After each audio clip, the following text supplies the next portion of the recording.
Welcome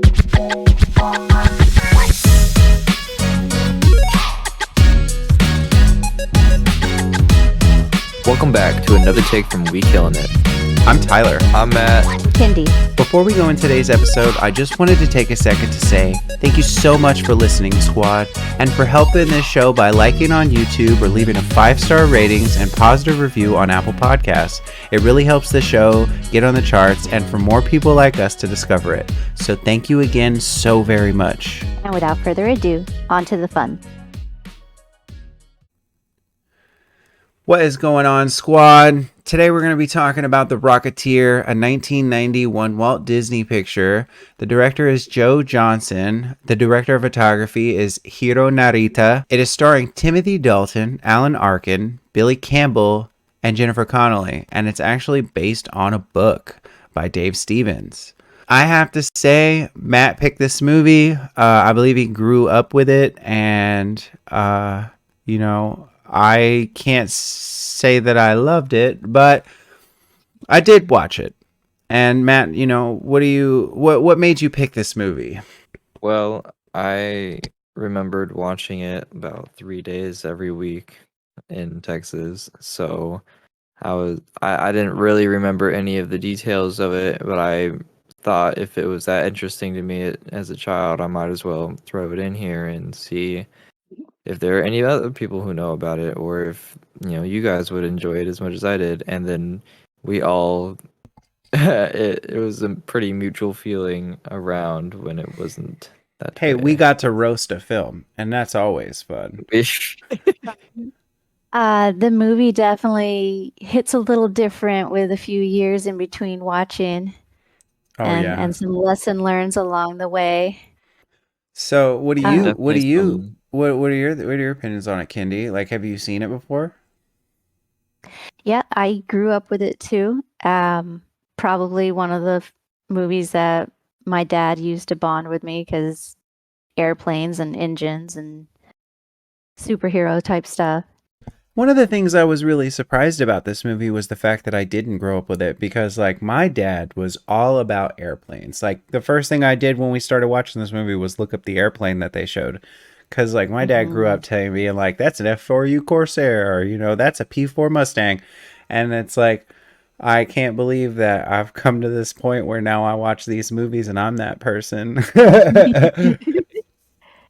Nah, the planes in here are beautiful. All the engines, they have beautiful museum, well cared for pieces. The whole movie is shot beautifully. So they definitely picked their shots well. I definitely agree. Hiro really killed it on the shots. Really had a good eye for I want to say background scenery. Like not every director of photography is good at framing what's in the background as well as what's in the foreground, and I feel like Hiro really did that. It looks really beautiful. It was shot for a different viewing format, the more square format. Mm-hmm. And yep. I suppose they remastered the one that we watched because we have the widescreen now, and it filled the screen without losing any of the beautiful landscapes.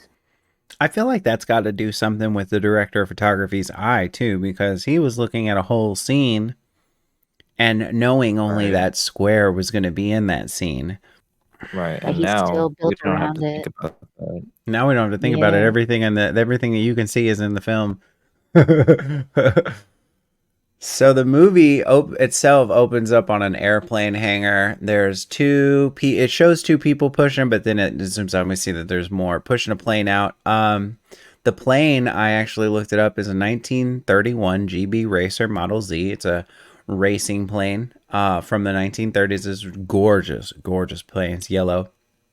And when it's on the runway, it is bouncing like hell. Like it's so suspenseful the whole time it's going. Like, is it gonna crash? Is it gonna crash? Oh, it got off. It's got hydraulics. It was sketchy, but once it's in the air, it's so zippy. It's like, oh man. I really like the camera tricks they did for the pilot. They did really well. Putting a fake pilot in a fake cockpit and making it look like it was real. It's an old school trick that they were using, but they did all right. the cockpit itself though was ridiculous looking. Like literally, it was just chin up. That was all you could see, and I don't even understand how you would be able to see. Nah, man. You can't even see his dials. Nah, I don't. It was so bad. Like, you're just barely looking down your nose at any type of indicators or dials. He's just got this little When bubble of glass over his head. when he had to reach down and give his girlfriend's picture a kiss, he literally couldn't even look at it. He just had to like wiggle his arm into there. He just had to hope. I He hope just that's had what to I'm hope he kissing. was Right.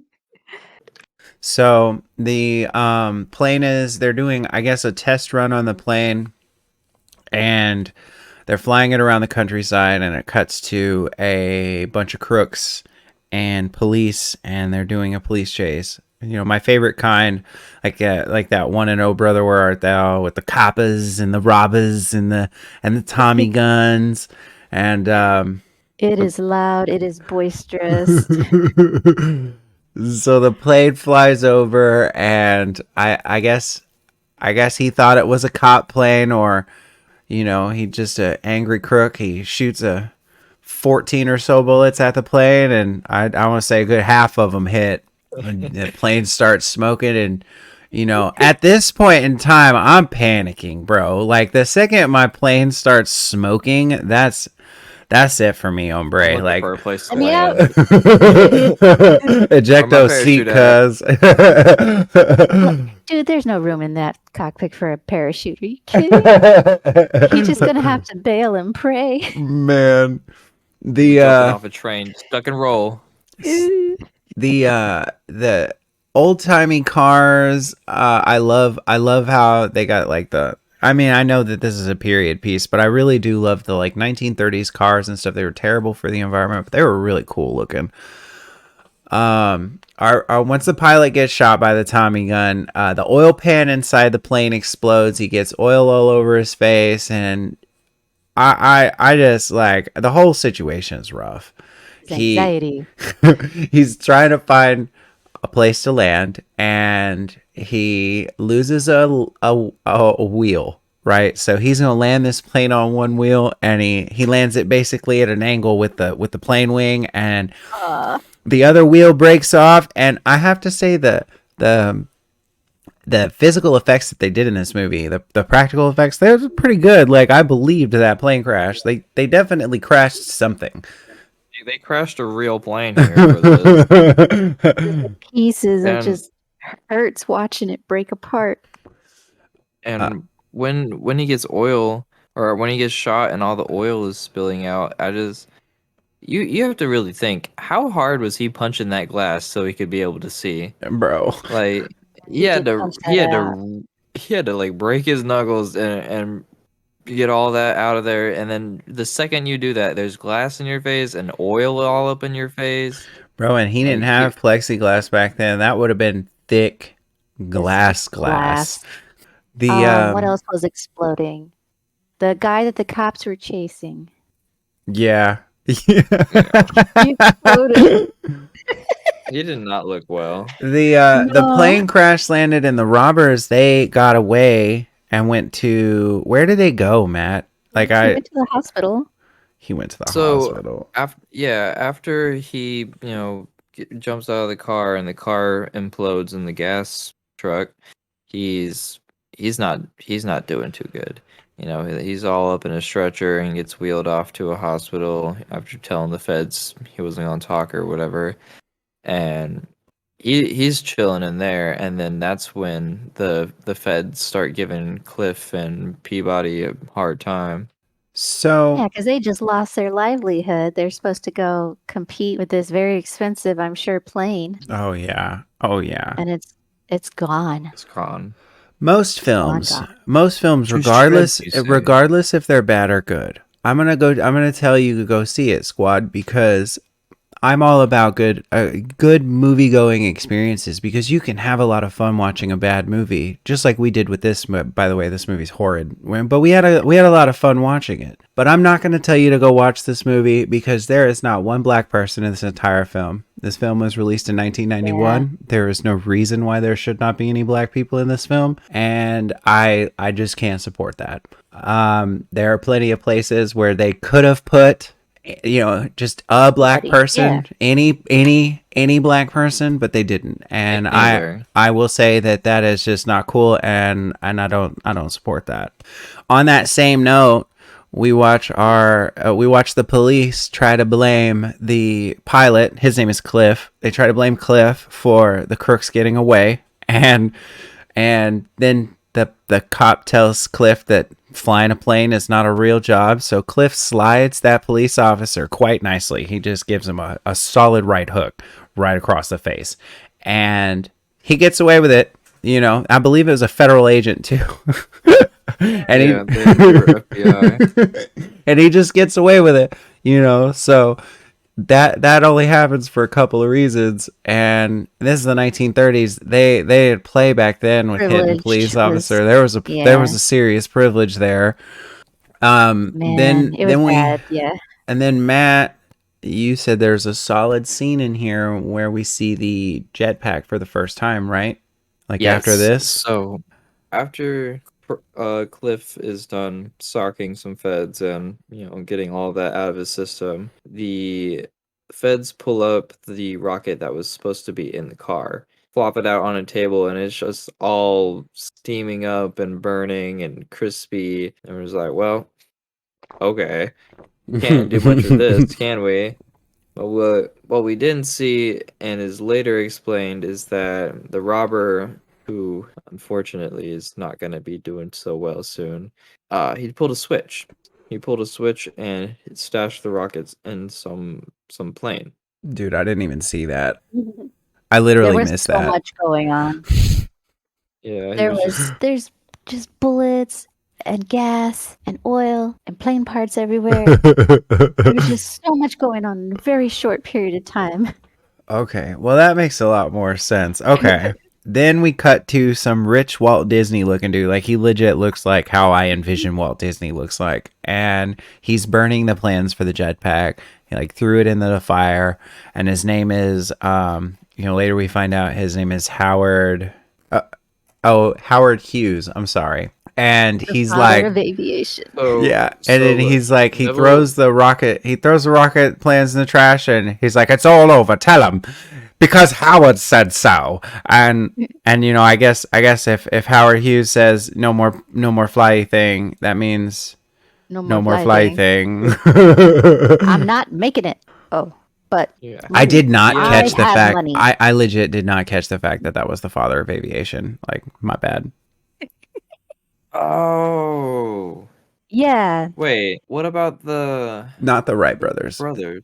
They just invented air travel. They didn't. They're not. It's different. I'll show you a movie. It's called The Aviator. It stars your boy Leonardo DiCaprio. Yep, that would be a good lead-in for our next one. Yeah. Or You down were the about to say line. Ryan Reynolds. Nah, Ryan Reynolds is just my man crush because he's just gorgeous. My man crush. He's Canadian's devil. So the person who designed this amazing, sexy rocket machine that we see is Howard Hughes. But now it's been stolen, and the conversation he's having before he burns the plans is with whatever military general. I didn't see his name. He's standing there. Okay. He's Yeah, like, y'all just want to turn everything military that flies general. into a weapon. So it's gone?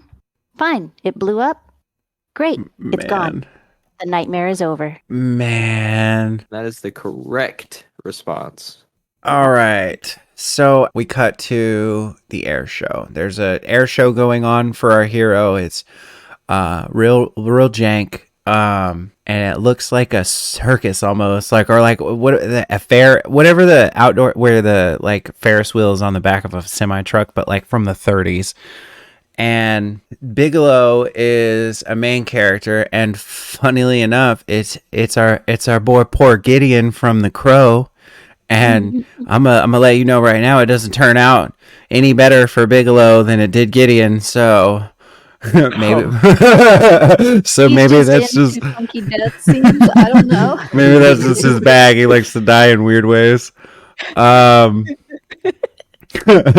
so the Bigelow, he's trying to get Cliff into a plane to do Clown bit. a clown bit, and he wasn't there yet. So he got like this older dude who was a pilot but hasn't been a pilot for a long time, and he was like, "I got you, bro. I got you. I'm gonna do it. I'm gonna do it.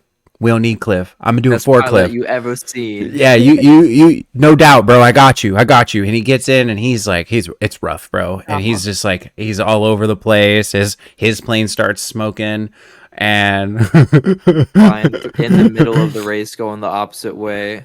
The other planes have to get out of his way, and it's a whole thing. It's a whole thing. And then while this is all going on, there is something stuffed in, not Billy, that's the actor, in Cliff's plane. It's he goes in and he kicks the bottom and it pulls out the biggest stupid duffel bag you've ever seen, and inside is like obviously something heavy, and he opens it up and it's a big metal like rocket engine. And the guy, Cliff's friend, says like my favorite, like it's just the famous last words, "I wouldn't touch that if I were you." And then Cliff touches it and the jetpack shoots off and just starts like binging off the sides of the hangar thing that they're in. And I just want to this say looks like for the this on part button. too, right? Like they were just like button press. The second he said, "I wouldn't do that if I were you." And Subtle as a hammer. I love that when after it's done, playing ping pong with their hanger, it's stuck on a wall because it's just it's going this one way and it's just thrusting that way. And I do like that they took that into factor, that it's gonna just keep going that way and get stuck like that. And he grabs some little broom and he's just like, boop. Gets it off and it so just your drops. boy immediately puts it on. Yeah. And He's like, straps "Look." it around his waist. And Okay, then old so man is like looking at God for the Like, first time or something. Like he just So- looks at him with he's the looking at widest a big eyes. pause. doofus. All right, as a grown person, now as a 14 to 16-year-old, I could see putting that thing on and just pressing a button. But like as a grown ass man, Cliff is not a grown man. No, Cliff is like 17. Wait, how old is he? right? That's a Because they good were still in point. school. Yeah. Well, I think she's in college, wasn't she? I want to say he's like 20. He's probably about 20, 21. Right in that sweet spot age. Most Disney ages is like 18 to He's had a 21. few years of pilot under his belt already. Yeah. He straps it on, presses the button, and what happens? He takes off with a force. He takes off and he flies after some funny maneuvering, he flies directly into the bottom of the plane of the clown we were talking about earlier. When he did that, he knocked the stick out of the plane, so the clown no longer had control. But even if he had control still, the clown was knocked out cold, because when Cliff went through the bottom, the clown got hit with the stick. The amount of comedy roles that proceed in this next scene are just ridiculous. It's a wild scene because it's got a lot of comedy in it. So, like, this movie screams, "I want to be Iron Man." It's before Iron Man the movie, of course, but it's nowhere near being before Iron Man the comic book, which came out in 1963. So there's a level of comedy in the Iron Man movies that it wouldn't have made it without it. And you could tell that they didn't have that like smoothed out yet when they made this movie. And they are like, it's all just mess up after. Cliff is like the clumsiest, loudest, most ungraceful person on the entirety of this planet. Like, how are you gonna fly this delicate, dangerous machine? Right. I don't know. Maybe that's the only place he can focus. He just ADD. I just want to say really quick, I'm trying to find out how old Cliff was in this movie, and I haven't found it yet. but I found this report from Forbes that the film died a rather undignified death, and I'm just like, damn. Even they're roasting this film. It was on the peak or the cusp where Disney broke off and started only doing kids movies. So they tore through the script to make it more family friendly. It's supposed to be a lot different. It's rough. It's So rough. it's just bad. I'll be honest, I came in not expecting much. I did. Because I was like, damn, I really don't want to watch this movie. And then that first scene with the plane happened, and I didn't know this was a plane movie. So I was like, oh, I might actually like it. It's a plane movie. There's not a lot of plane scenes in this movie. Not as many as I would have liked anyway. And I don't know. They just weren't ready to take this step yet in their graphical powers. Like, so Cliff gets on the back of the clown's plane and Eventually saves them. eventually is able to use his jetpack to fly the plane down and save the. Or no. He flies over, grabs the clown, and jets away. Which, I mean, with no control whatsoever. Because like, don't they talk about later that this was like it wasn't working? Like the helmet that the dude created actually like helped the whole system work. So the No. reason why it wasn't working the first time was because the original designs that came from Germany, they had like fuel and cooling problems. So the way they fixed it was they put another shell around it, like a double wall, and that way it cooled it and preheated the fuel at the same time. And then the helmet that Peavy made, he added the rudder to the helmet to control where he's steering by turning his head. But even throughout the film, we can see him turning his head, and it doesn't move him at all. Okay. Yeah, there's some plot holes there. But Peavy makes the helmet because when they do the test, they destroyed the statue. Yeah. So the statue, like the only thing I wrote was, why does this statue sound like they're sawing a tree? Because at first I thought it was a wooden statue because it sounded exactly like any movie where somebody was sawing a tree down, or if you actually heard somebody saw down a tree. And then they move the statue later, and it's obviously made of metal, and they use it for their test, which was I think it was an excellent test. Like that was excellent. Like to put because that's way heavier than a person, and then to use the jetpack to see what it does, like that was genius. I feel like they only picked the statue because it looked like a person would probably fit on it. I don't That's a think good they even point. put that part into it. If they didn't have that statue, they probably would have taken some plane parts and just put it on there. Well, maybe it's Bigelow's statue, so they don't care. He's a jerk. And then after they saw the statue, they cut to this like really suave GQ looking like movie star dude, and it's Neville Sinclair, and he's got a sword, and he has, I don't know if he owns the rocket or he was supposed to own the rocket or he has some interest in it, and he seems to be the kind of person that should not be messed with. Gideon is there, and they're trying to like strong arm Neville, and he pulls the sword of the dude so fast that he offers him money to find the rocket. And I appreciate, and he was like I'll double my price and find my rocket. And then the mobster was like, nah, bro, you're going to triple your price because, like, this is hard work and you just pulled a sword in my face.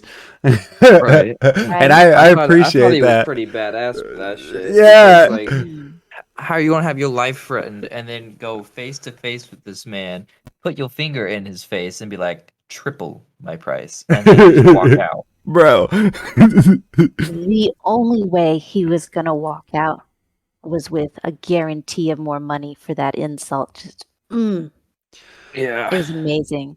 And that is the gangster or mobster is Eddie Valentine. Eddie Valentine. Okay. I love him from so many more of his movies. I'm starting to really like this man, Gideon. Or his name is not Gideon. I need to know what this actor's name is. I'm really starting to like this actor, John Polito. We're starting to see him in a bunch of stuff. I think it's so. All right. After this, our hero, quote unquote hero, Cliff, he goes to see his girlfriend, or soon to be girlfriend, or his love interest. and it is Jennifer Connelly, and she looks awesome in this movie. Side note, Jennifer Connelly is gorge. Still to this day, she is incredible, but whoever did her makeup, they had the red lipstick and nail polish, and then they usually had her in like white to accent her black hair. It was like they killed it. Wardrobe, makeup, everything that had to do with Jennifer Connelly in this movie, like killed it. They styled her beautifully. They did. Her character's name is Jenny, which made it really easy for me to remember her name. Cliff is going to see her at her college, and there's the house mother, and she's like, she's like, I don't allow gentlemen after 6 p.m. And he's like, well, I'm no gentleman. And I was like, bro, that's a good line. Like, that's a good line. Right, The news. Oh, go ahead. No, he's just leaving gum everywhere, and he just being gross, proving that he's not a gentleman. He real gross. He real gross. He's and Cliff is just over here, like you said, leaving his gum everywhere and being nasty all around the place. And he's dating this super incredibly attractive woman. Like he's not trying very hard to keep her. No, not at all, bro. You're supposed to put your best foot forward, and you just got no tact whatsoever. You doing the stanky leg downtown.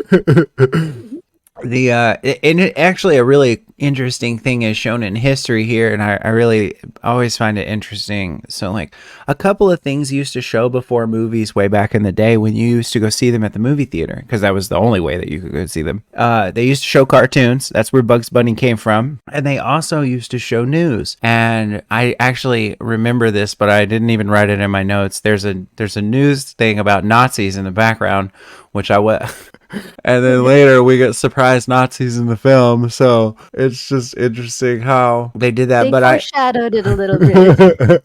I do think it's cool that they showed that, because it's a really interesting piece of history that's no longer a thing. You know what I mean? Not at all. It's completely burnt up. Now we watch 15 minutes of some previews. And then if you come any earlier than that to the movie theater, you get to just stare at like the movie theater's like screensaver, which is awful. It just bounces around. So I love the villain, Lothar. He's like a giant with a prosthetic face. Like you could tell it's prosthetics because sometimes they shoot close-ups of him talking, and like the way his mouth moves is rough. But the mask itself looked really good. He looks like a Dick Tracy villain. I don't know if either of you have ever seen Dick Tracy. Oh, the guy with the flat head. Yeah. And that's what I saw. But they did this really cool shot where in the hospital where he like sneaks through the window and sneaks into the hospital room. I really love that shot. I feel like that's an old school shot that you don't see anymore. And it like shadow work's not really done like that anymore. And I thought it was really cool. His silhouette on the wall, very, very comic book panel. Yeah. It's all chin. Like that. The prosthesis is it's all chin, bro. Like they put 14 pounds of chin on this dude. Lothar is just a mountain of a man, and I love him to death. The actor was 7 feet tall, and I believe he passed away in 2019. So rest in peace. But like, he was a big boy. Like that was a big person. Yeah, that's Big Chief right there. It can't be easy. It can't be easy to shoot with a bunch of people that are like average height, and then a person who's like 7 feet tall. Right, like Cliff is my height. He's 5'8". Yeah, exactly. No. Yeah. Wow, man. So it cuts to we see a restaurant, and it's a whole dog. It's a whole like pug or pit bull, or no, it's like a pug or a bulldog. Like it's a whole dog. I've never seen anything like that before. And yeah, it's Millie's. Wait, I have it here. Millie's Bulldog Cafe, and it was rebuilt for the movie because it was a staple in that area on that street for like 40 years. Really? So, yeah. That's a good on-scene or on-location shooting then. The Bro, original, also the original good research. Thank you. The original stood on Washington Boulevard in Los Angeles for 40 years. Whoa, cool. That was a real place to get tamales and ice cream for like 24 cents. Wow. That's cool. Whoa. What a cool little thanks. That's cool. Yeah. um we get to see how gross Cliff is in this because he literally like this old dude's trying to fix this kid's toy and he breaks it and the wheel flies off and lands in Jenny's soup and Cliff takes the wheel out, puts the whole wheel in his mouth, pulls it out and then puts it in this little girl's hand. Just blip. It's the grossest. Like I don't want that back. All yours. Like he just digs in his girl's soup too. Like It was gross. It was the whole situation was gross. But And you got a then spoon, she bro. finds out he'd been lying to her about Yeah. everything because he didn't want to tell her about almost dying on the airfield. Yeah. And yeah, she leaves. We in a huff. also find out in this Oh. situation that Cliff is kind of an asshole. He doesn't at all respect Jenny's job. Says that this is the first time he says it, but I almost didn't catch it. But he makes a comment about how like Jenny's job is not a real job, and then she's an actor. So Come on, man. so I thought that was really messed up, and it was really telling of the time. hmm He called her job fake. The nosy server, she storms out in a huff, of course, because he was like, your job is fake, and she was like, well, you're an ass, so bye. And Right, I she like should. I like the nosy server who was like, go after you dope. Like She raised these babies. well, we Yeah. all need somebody like that in our lives, you know. It's just like, hey, you're being dumb. Go stop being dumb. Stop being dumb. So he tries to catch her, but she hopped onto the bus, and well, he's gonna have to try again later. She ain't even wait for the bus to stop. If you watch it, that bus is still rolling down the hill while she's climbing in through that tiny She little ran door. after it. She's like, I could catch that. I can get on that, no problem. This movie takes place in Hollywood, or Los Angeles, also known as Hollywood, which is kind of important later. I always love it when movies take place in Hollywood. I think it's really neat to see them create what they do, and then it's like a shot being shot in a movie. You know what I mean? And I really dig Yeah. that. And there's a Freddy Krueger movie like that. Wes Craven's New Nightmare that I really love. It's my favorite one because it like shows Hollywood, you know. It's a lot of fun. It is. To peek behind the scenes, and you see how the walls are built. Yeah, exactly. You peeking behind the curtain, seeing stuff we're not supposed to see, you know. And then you find out why you're not allowed to see. So Cliff is looking in. He like, I guess he followed Jenny to her work, and he's on a closed set where he's not supposed to be, and he's looking through the holes in the wall, and he ends up knocking over an entire fake wall and injures somebody. And they're doing a shot that you can tell has taken multiple takes because Neville St. Clair, he's like doing a scene and this lady messes up her lines, and you could tell he's like, how many times do I gotta do this scene because this woman messes up her lines? And Yeah. So then over it. yeah, like completely and utterly over it. And then Cliff knocks over the wall, and not only does he mess up the scene, but he actually injures somebody. So there's no more Yeah. shooting for today, you know. And they are the movie star St. Clair. Am I saying that right? No, Sinclair.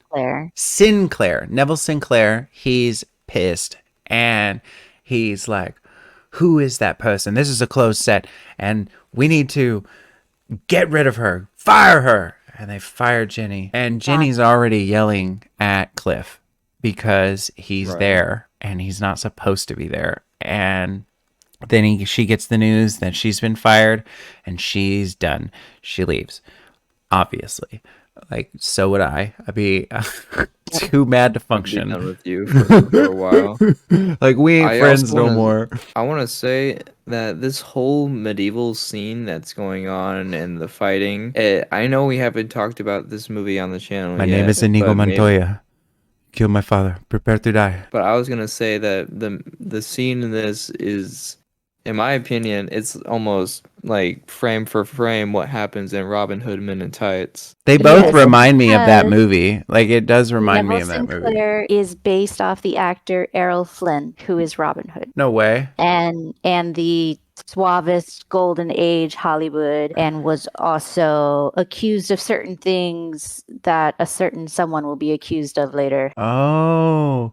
So this movie is like, they tried to like toy with real life. Yeah. I didn't realize that. Okay. So that's why they're doing the Robin Hood movie, because he's Errol Flynn, basically, that dude. That's awesome. The Iron Man helmet that the old man makes is sick. It's got like a rudder on it so he can control it a little more. It doesn't look practical, but it does look awesome. That way for a real long time. Like, I don't think they've ever let the helmet change. I really Call like this tactical. at this point in the movie. I really like Neville Sinclair. Like I'm at the movie point, I'm digging him, and he really hasn't turned into the villain yet. He's just villainous, you know, and He's just an asshole. yeah. Looks like Scar. I really like how he plays into that like stereotype of like the star throwing his weight around. It's also interesting in this movie how they show how the mob used to influence pictures or film. I think that's really neat that they show that, because it's real. You know, the mob did used to influence movies, and I mean, the mob used to influence everything basically. I mean, they probably. Meh. Yeah, exactly. You know what? If there is a mob out there right now, I don't know about it. So they're Right. probably doing their job right. Right. They are at a plane show. Cliff pulls up in the cleanest Harley Davidson I've ever seen. And I don't even mess with motorcycles, but the Harley is a 1929 Harley Davidson JDH twin cam, and it is gorgeous. I wish they showed it more. Should have done its own solo shots. Right. When I watched the whole part with the clown and everything, and the plane gets destroyed and all that, I felt like I was watching like a 1930s Iron Man, and then it turned into like a weird, like slapstick, terrible CG movie. Like at first I thought I was watching like an Iron Man movie, and then it was like, oh my god, this is not an Iron Man movie. And like I blame Matt, of course, because he chose this, but that to be said, he didn't make this movie. So at one point, like like at one point the hero Cliff gets on the back of a pickup truck, turns his boosters on, and they do like that old school sped up shot thing. It's awful, man. The monsters get out of their car because they can't keep up with him. Eddie's all pissed, and one of the guys in his gang is just there eating popcorn from the fair. Yeah. Eddie smacks it out of his hand. Man, it's like, come on, man. Like, they're just making fun of themselves at that point, and it's cute little nod. It's a cartoon. It's just live action. Yeah, I agree. It is very much that. There's a lot of like, it's a live action cartoon. Bigelow looks like a guy. Oh yeah, Eddie Valentine, the guy in charge, the millionaire. No, Eddie Valentine was the guy. Eddie Valentine is the mob leader. Yeah. He looks like a guy that like owns a candy shop but won't let any kids in. Adults only. I love the mobsters in this movie. Bigelow, the mobster main guy, he was always dressed well. He was dressed in the nines. The cars in this movie are great. The mobsters, they're looking for the jetpack, and they start, we get to the point where the mobsters are tearing up the diner looking for the jetpack.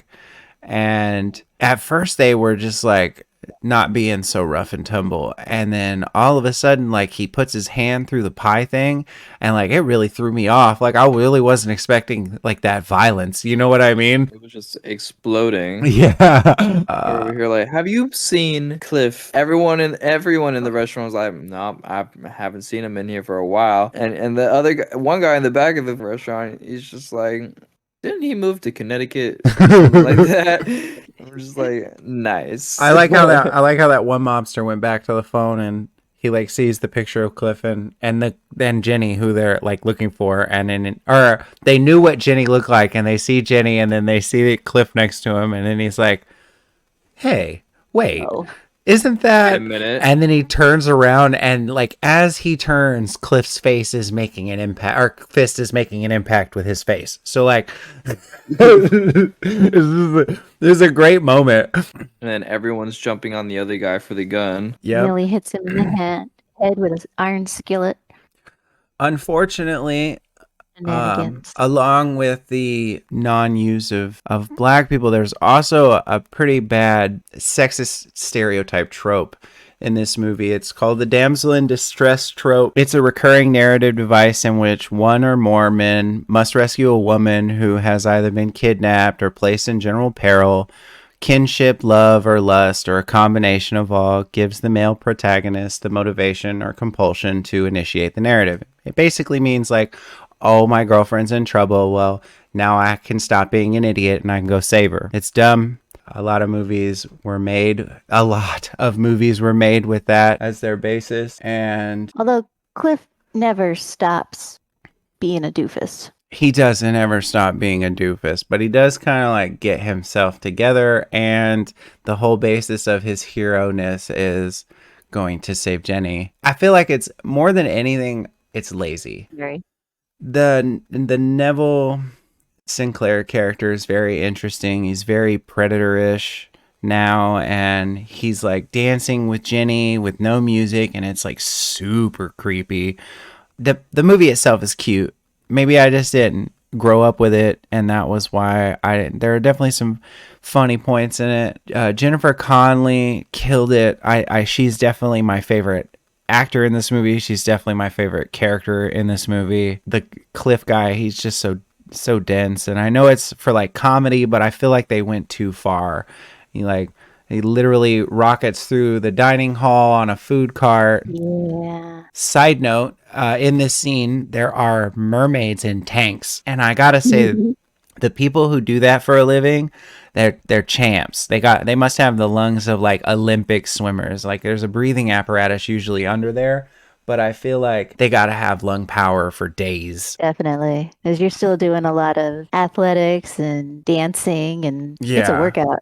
That's crazy. Like, what an interesting career, you know, that popped up. It's a whole lot older than I thought it was too, because like it's showing up in this movie. Yeah. Something Disney started. Not Disney started, but he had at the lagoons of something. I forget now. I didn't know that. That's pretty cool. But it resurfaces and it's So wild. Cliff finally knocks over the big guy, and Jennifer Connelly knocks him out with a vase. Then we get to see the use of chloroform by Neville Sinclair, which is just so interesting. I feel like I used to see that a lot in movies, and now I don't see it very often in movies. I feel like it has to do with something with the way people were. Well, Well, I feel like now it's a because lot of if serial kids killers see it, happened since then.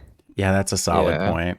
That's a solid and point. it's not too hard to get chloroform or make it either. So you don't want your kids being like, "Oh, what's that?" and then looking it up Oh, and look, ideas. testing it on their little sister. After the chloroform, Jenny wakes up in a bed made of silk inside of a bedroom that looks like it's befitting of a god. Definitely in the middle of the evil lair. Yeah. Going Yeah. on. Yeah. Well, like, what must the bathrooms look like in this place? You know what I mean? Oh my. The This is the bed in the side room she next to the bathroom. she wakes up and she looks around. She finds some things and she puts something in her bodice, and then she lays back down to pretend to be asleep, and Neville walks over with ammonia and wakes her up. And it's all very interesting to me. Like, I thought this whole scene was just so intriguing with, you know, the use of chloroform and then the use of ammonia, and then like the level of this, because he had that on him already, because he didn't find out who she was until the middle of the party, so he already had chloroform on him. That did he just walk around with chloroform? No, he found out when she got fired from the set because Cliff was trying to tell her all about this rocket they found. So he was just waiting for his moment. So he Yeah. asked her out to apologize for getting her fired. Oh, that makes a lot more sense. And then he took her to Eddie Valentine's club, which is this lush, beautiful place. After he wakes her up, he tries to use lines from his own movies to like woo her. And like a G, she calls out the movies that it's from after he says the line. And like that's Every just time. so awesome to me. And then she gets him with one of his own movies. She knocks him out with a vase, and then she was like, "And this is from this movie." And like I laughed so hard. Right. She befuddled him so much. She I- was really calm like after like waking up and really knowing what situation she was in. She was really calm that she was being kidnapped and then being like caressed and I'm telling as he was you, trying to woo him again. she's the And most well she put was together character. right. She still just manages to get out of it and clock him with a vase. It's great. Yeah, And then Jenny is definitely my favorite my favorite character in the movie. I feel like the writer has made some strange sexist choices with her, but she gets on the radio and then she finds the Nazis. person on the other end of the radio Nazis! is German. Yep, she finds Nazis. Shoot.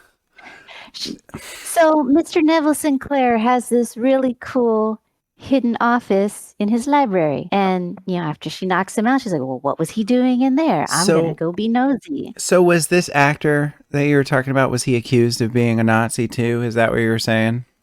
Yes. Wow. So I wasn't expecting Nazis, even though there was that thing earlier in the movie and they kind of told you that Nazis were gonna come. I didn't expect Nazis, and It was background Me noise. neither. it really killed it for me. That was like I was Matt already completely forgot about Nazis. I was Yeah. already kind of done with the movie, and then it was like, okay, now you throw in And then Nazis. Whiplash. Yeah, exactly.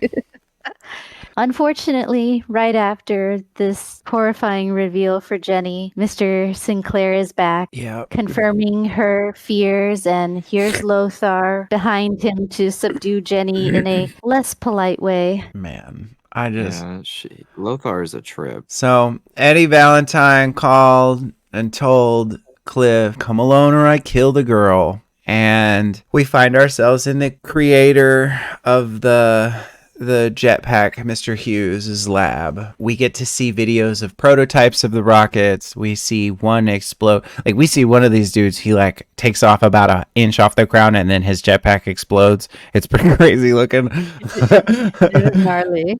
It's like real footage. It did look like real footage. And then we see this kind I of thought it was. I went to look it up. It's actually the creator of the comic book or the character. Oh, okay. Oh, wow, So that's his okay. cameo is blowing up with the prototype. That's kind of That's awesome, genius. actually. Yeah. That's something I would do. That's his Stanley It's moment. Yep. Yeah. So there's also like this like sick, kind of like disturbing Nazi propaganda cartoon that plays. It looks like a Disturbed music video, like like Disturbed animation on their music videos, but like it was disturbing, like it was messed up. A lot of Nazi propaganda, and it was like, ooh. We see Cliff punch another cop. He wanted the jetpack, and they were like, "You can't have the jetpack." And he was like, "But I need it one more time." And they were like, "But you can't have it one more time." And he was like, "I'm gonna take it, so you might as well just let me have it." So he punches the cop This again. is where he breaks physics. This is no. I don't care how many people are gonna. No, that's not how that works. It was on. So That's he the next punches the movie. cop. He breaks. He jumps out this window and like grabs onto this model plane that's hanging from the ceiling. And it is not a real model plane. It's It's a glider. tiny, and it is. Okay, look, y'all. It is made out of cardboard or something. Okay, it's just hanging there as a model to show.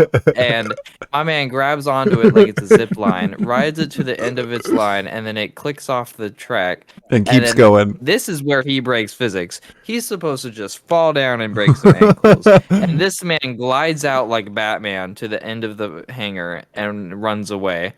And Mr. Howard Hughes is just like, maybe he will fly after all. Like what is that? What is Okay, I'll that? tell you what it is. That was the Spruce Goose prototype. What does it do? The largest wooden airplane ever built. Oh, so it's an actual functioning wooden airplane? Yes, that was a very small model of it. It's huge. It's a massive troop transport plane. Made out of wood? Yeah.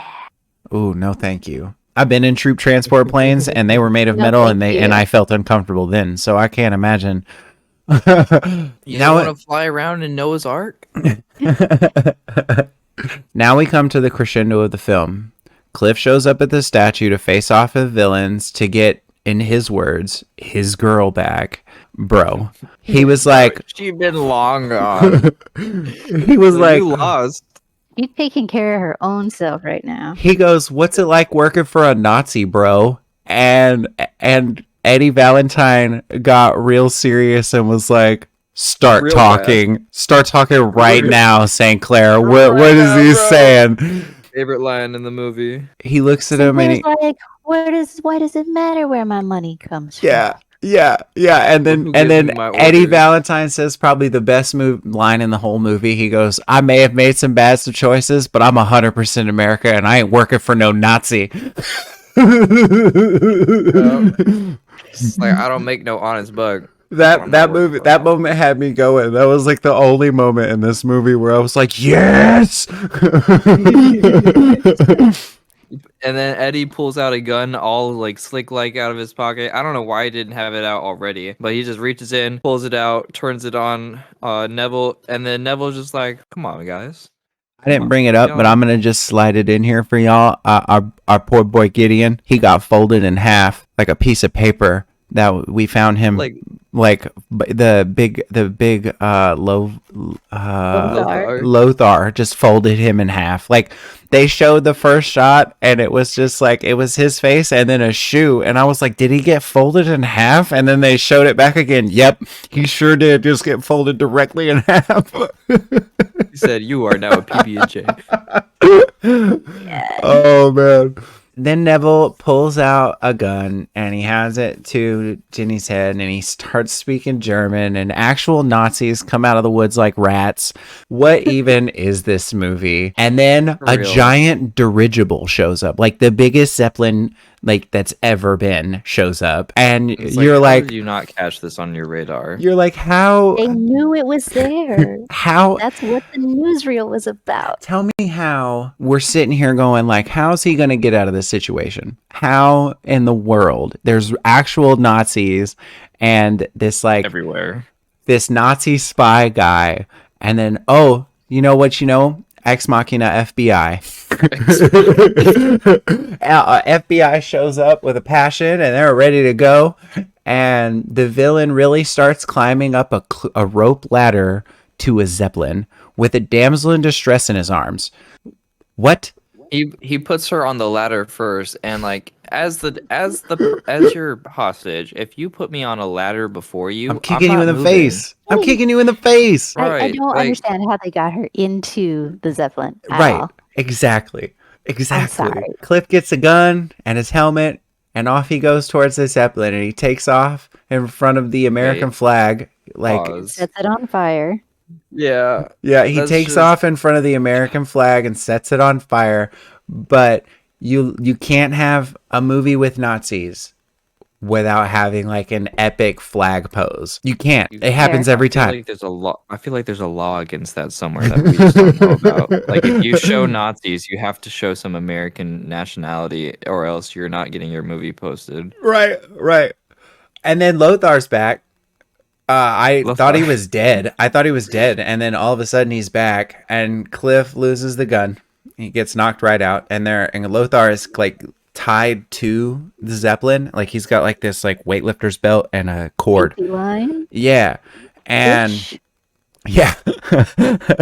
Cliff kicks Lothar between his legs with every bit of strength and might that he has. And Lothar doesn't even flinch. And It was a genuine Goliath and David and Goliath moment there, and you're just like, oh, It was. Oh. It was. He gets knocked over and he breaks the front of the plane and Yeah, he gets pushed right off Rudder. the Zeppelin he and gets- just swings into the window, taking out as Neville is talking about how good his pilot is for the Zeppelin and that they have no worries. Lothar comes swinging through the window and just takes the pilot out through the other one. And then Neville's just like, "What? What happened? Where's Bro. my pilot?" I love that. What? It's the best. And he's so sad about Lothar. So they gets to a point where Cliff's talking to Neville, and Neville says like my second favorite line of this movie. He goes, "I've had a belly full of your cheap heroics," and I just like, what does that even mean, bro? Right. And then Jenny's like, he's like, I don't. He tries to do that thing. He's like, "You want to come with me, Jenny?" And then Jenny's like, "What are you talking about? You just kidnapped me, and you just told me nothing but lies." And he goes, "It wasn't lies, Jenny. It was acting." Like, It was okay, acting. bro. Okay. And so as Cliff comes down the stairs, he knocks out another Nazi, and then he comes down the stairs and he's like, "Look, man, give me my girl, bro." Like, and he's just like, "Nah, give me the jetpack." And he's like, give me the girl." And so he's holding Jenny with the gun and he's like, "Slide it over." I was like, "Okay, fine." He takes it off and then he like rubs off the gum covering a bullet hole that was like kind of just put there to stop a fuel leakage, which doesn't Like, work wow. in my mind. Like, Yeah, wow. wouldn't that's not gonna work. But he These uncovers guys it and and they're chewing gum are driving me yeah, nuts. he slides it on over. It's very visibly leaking fluids, and he gives him Jenny, and then he's like, "Okay, well, it's my time to leave. I want this kill scene to be taken in for every second that it is, because this kill scene is extravagant." Therapeutic. He, Cathartic. he says, "I will miss Hollywood," and then jumps out and starts blasting off. He lasts longer than the guy in the video. He gets maybe 5-6 seconds of airtime before he Boost. a boost before he just combusts, and then you just see a CGI fireball with the opacity turned down a bit on top of him as he falls down and lands into the Hollywood sign. Right. I like that Former actually Hollywood land sign. because the And he Hollywood knocks sign down the words land. the Hollywood sign used to say Hollywood Land. So like in this movie they're Mhm. saying that that's why it doesn't say that anymore, and I thought that was kind of cool. The know Zeppelin that. starts yeah, it used to be Hollywood Land, and then I think that they just took the land off, or it had to do with a fire. It's one of the two. So the Zeppelin starts blowing up, and Jenny and Cliff leap and grab a passing plane that they didn't know was coming and fly away. Mr. Hughes, all that happens. Mr. Hughes shows up later and casually just gives Cliff a plane, and then Jenny gets with Cliff, which if you do watch this movie through the entirety of the thing, you're gonna be like, why Jenny, why Jenny? Go find yourself a man that's actually good for you. Yeah, this guy's just gonna go fly around in this plane all the time and tell you what to do. This guy sucks, Jenny. Out of all of it, I would say I give this movie a 1.5, and it only gets that because of Jenny and Bigelow. What about you, Matt? I'm gonna say just because it was my recommendation and because I did like it for many years before this, I'm gonna give it at least a 2. Okay. And I'm gonna leave it there. What about you, Kendi? After rewatching it and a lot of lessons in between the years, it's a low 2. I would think for the time they did a lot of brave stuff, but then there is also a lot of No. If you want, choices that could have been avoided real easy. if you want to watch something that is much better than this and almost the same thing, and it actually has black people in it, go see Iron Man. Like, honestly. If you want to see a bunch of it all at the same time, watch Iron Man 3, man.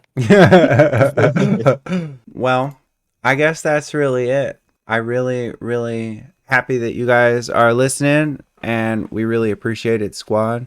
And if you're enjoying the show, the best thing that you can do is tell a friend or leave a positive review on Apple Podcasts or wherever you get your podcast fix.